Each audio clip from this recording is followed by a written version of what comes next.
Jordan Peele's Get Out utilizes a plethora of codes and conventions such as musical motifs,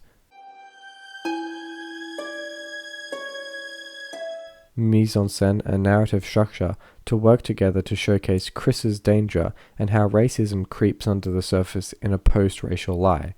During the initial arrival and nightwalk scenes, we hear non-diegetic, irregular atonal harp plucking that foreshadows to viewers that Chris is in danger. It's the groundskeeper. Additionally, violent passante strings sound as Chris initially enters the sunken place, conveying the overwhelming power and dominance Missy has over Chris in a place where he is marginalized.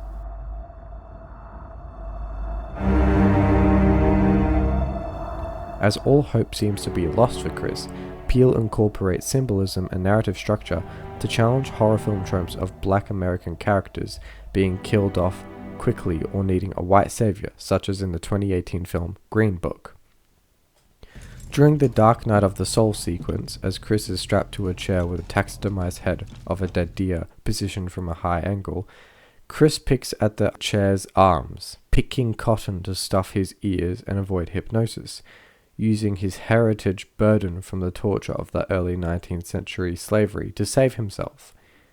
After Chris injures Jeremy, starting his escape, he uses the deer head that was previously looking down at him to kill Dean, symbolizing how he is overcoming being hunted prey, known as the last guy narrative.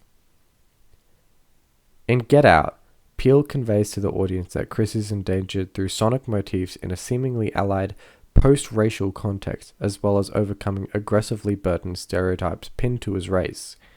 In a time period filled with police brutality, black artists being overshadowed by white prophets such as Pharrell Williams' Happy, Peele seeks to construct a representation of liberal elites that may have good intentions, but only perpetuate the issue, and that society is the monster. Peele coined this as the post-racial lie. According to Pew Research 2016, 38% of white Americans believe enough had been done regarding racial equality, despite higher unemployment rates and income gaps than ever before. To aid this, Obama's election surrounding this period led liberal elites to further indoctrinate the belief that racism had been abolished due to the election of America's first black president. During the garden party scene, we see the attending white guests wearing red clothes, reportedly symbolizing Republican values in a secret society, and how racism creeps under the surface, while referencing the silent auction of black slaves in the early 19th to 20th century. At this time, Chris is met with uncomfortable microaggressive behaviors, such as black is in fashion, with an older lady feeling his muscles without consent, objectifying African Americans as a fucking beast. Moreover, the white attendees wore red during this sequence, meant to represent Republican ideologies, opposing to Chris's vulnerable, outnumbered blue denim, meant to represent Democratic ideologies, and an uncomfortability in Chris, seen with his increasingly frantic expressions, to being cornered, like a piece of prey. These behaviors are meant to display to white Americans how such behaviors perpetuate racism within society. At an institutional level, Peele's film was produced through Blumhouse and released and distributed through Universal Studios, giving a film under a high-quality, low-budget production company a run for its money.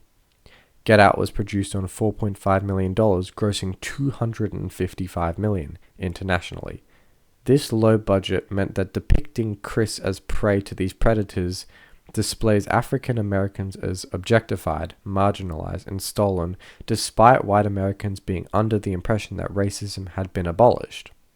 This, mixed with a socially and politically challenging film where a black American man kills a white family in cold blood at the end of the film, made Peele believe it could never be made, creating a voice for African Americans and challenging institutional, societal, and political conventions of the 21st century.